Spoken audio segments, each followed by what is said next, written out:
நீங்க ரோட்ல திடீர்னு நடந்து போயிட்டு இருக்கும்போது யாராச்சும் திடீர்னு இப்படி மயக்கம் போட்டு விழுந்துட்டா என்ன பண்ணுவீங்க? பார்த்துட்டு பதறி எந்திரிச்சு ஓடாம, ஒரு ஹீரோவா எப்படி நடந்துக்கிறதுன்னு தான் பார்க்க போறோம். நீ நினைக்கிற மாதிரிலாம் ஒண்ணும் இல்ல. இப்படி திடீர்னு மயங்கி விழுந்துட்டாங்க அப்படின்னா மேபி கார்டியாக் அரெஸ்ட் கூட வந்து பார்த்தீங்கன்னா இருக்கலாம். ஸோ இதனால வந்து பார்த்தீங்கன்னா 90% பீப்பிள் வந்து பார்த்தீங்கன்னா ஃபர்ஸ்ட் எய்ட் கேட்காம வந்து பார்த்தீங்கன்னா இறந்து போயிடுறாங்க. ஸோ ஃபர்ஸ்ட் ஆஃப் ஆல் வந்து பார்த்தீங்கன்னா நம்ம ஆம்புலன்ஸ்க்கு வந்து பார்த்தீங்கன்னா ஃபோன் பண்ணணும். செகண்ட் வந்து பார்த்தீங்கன்னா அவருக்கு ப்ரீத்திங் இருக்கா, ஸோ அவருக்கு வந்து பார்த்தீங்கன்னா ஹார்ட் பீட் கேக்குதான்னு வந்து பார்த்தீங்கன்னா செக் பண்ணலாம். நெக்ஸ்ட் அந்த பர்சனால மூச்சு வாங்க முடியல அப்படின்னா சிபிஆர் பண்ண வந்து பார்த்தீங்கன்னா ஸ்டார்ட் பண்ணணும். எந்த கையில் உங்களால் ப்ரெஷர் அதிகமாக கொடுக்க முடியுமோ அந்த கையை ஃபர்ஸ்ட் வச்சுட்டு அதுக்கு பின்னாடி வந்து பார்த்தீங்கன்னா இன்னொரு கையை வந்து பார்த்தீங்கன்னா வச்சுக்கணும். நெஞ்சு கூட்டு கொஞ்சம் லெஃப்ட் சைடில் வந்து பார்த்தீங்கன்னா நம்ம அழுத்த வந்து பார்த்தீங்கன்னா ஸ்டார்ட் பண்ணணும். 2ல இருந்து 6 இன்ச் வந்து பார்த்தீங்கன்னா நம்ம அழுத்தலாம். ஒரு 30 புஷ்க்கு அப்புறம் வந்து பார்த்தீங்கன்னா உங்க மவுத் வச்சு வந்து பார்த்தீங்கன்னா ஆக்சிஜன் கொடுக்கணும்.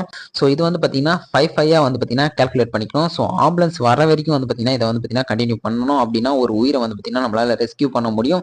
இதுல வந்து பார்த்தீங்கன்னா நிறைய விஷயம் வந்து பார்த்தீங்கன்னா சொல்ல மறந்துருப்பேன்.